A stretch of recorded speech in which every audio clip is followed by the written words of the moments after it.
Jika demi memenuhi syahwat politik atau mengamankan kepentingan tertentu dengan berkuasa dengan jabatan tertentu, lalu merasa boleh melanggar atau mengubah konstitusi, sampai kapan negeri ini bisa semakin dewasa dalam berpolitik melalui sistem demokrasi yang sudah sekian lama kita adopsi dan jalankan?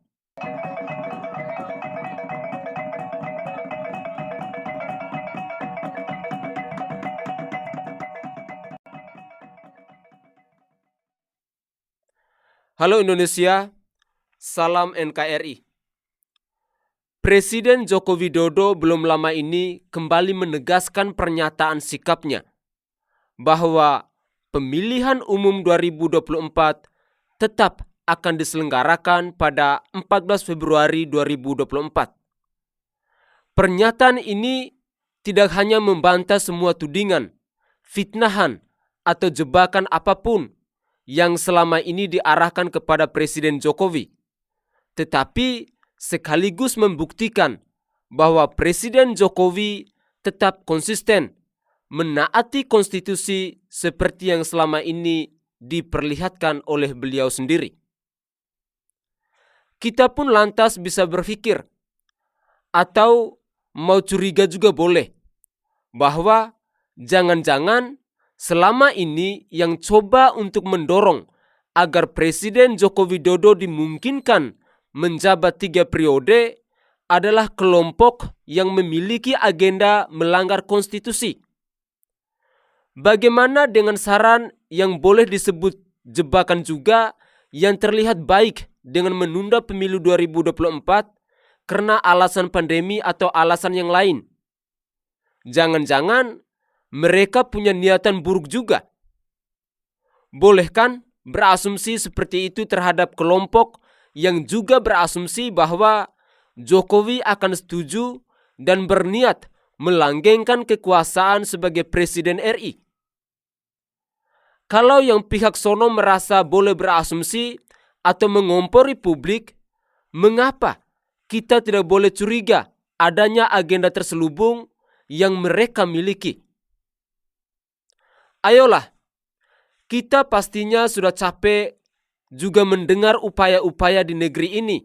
Siapa saja pelakunya yang berusaha untuk melanggar konstitusi dalam bentuk apapun, tak hanya untuk urusan Pilpres 2024 nanti.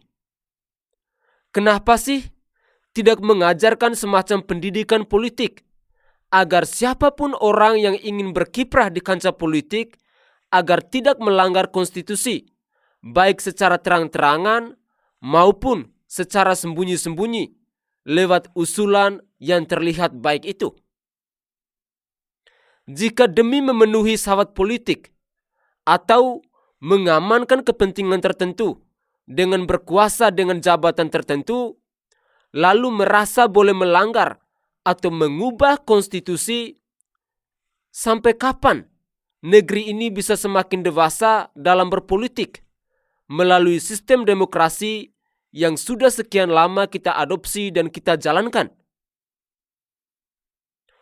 Usulan masa jabatan selama 3 periode jelas melanggar konstitusi.